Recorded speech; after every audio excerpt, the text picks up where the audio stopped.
This is Zach for Nimbly Market. Today we'll be opening and cooking the DIY Beef Adobo Sagata, which is beef adobo with coconut milk. All right, let's get this guy off.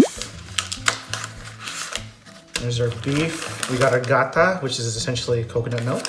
Our onions, soy sauce, vinegar. That's the good stuff too. I'm pretty sure this is the cane vinegar.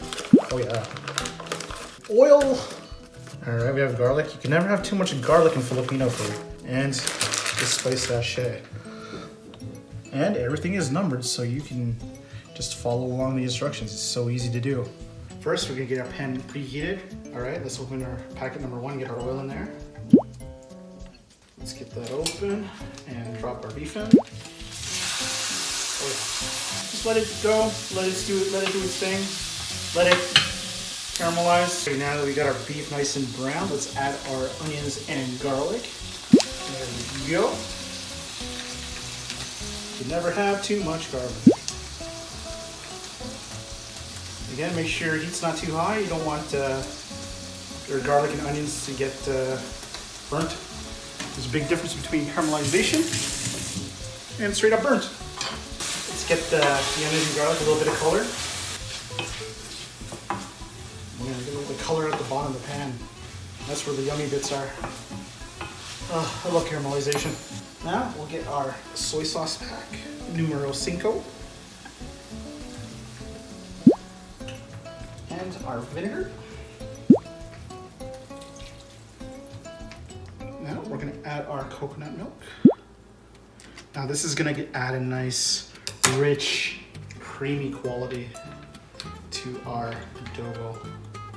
Add our spice packet, our bay leaf and peppercorn. All right. Let's give that a nice mix. Don't forget to scrape the bottom of your pan to get those yummy caramelized bits.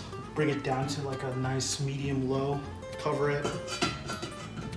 And yeah, I would say let's bring it down to about 50%. Our adobo sagata, it's finally nice and reduced, so now all you gotta do is plate it and eat it. This is my favorite part, just opening the pot. Oh yeah.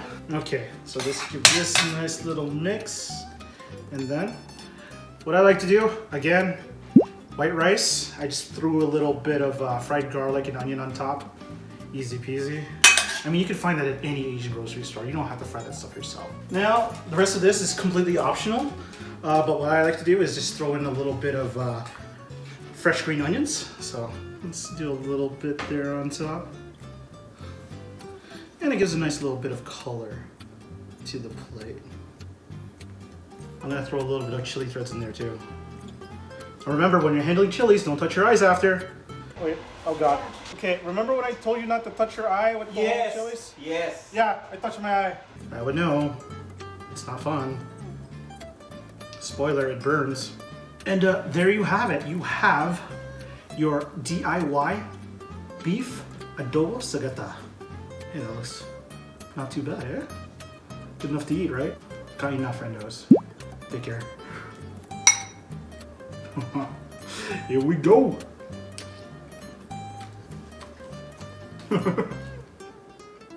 Yeah, buddy.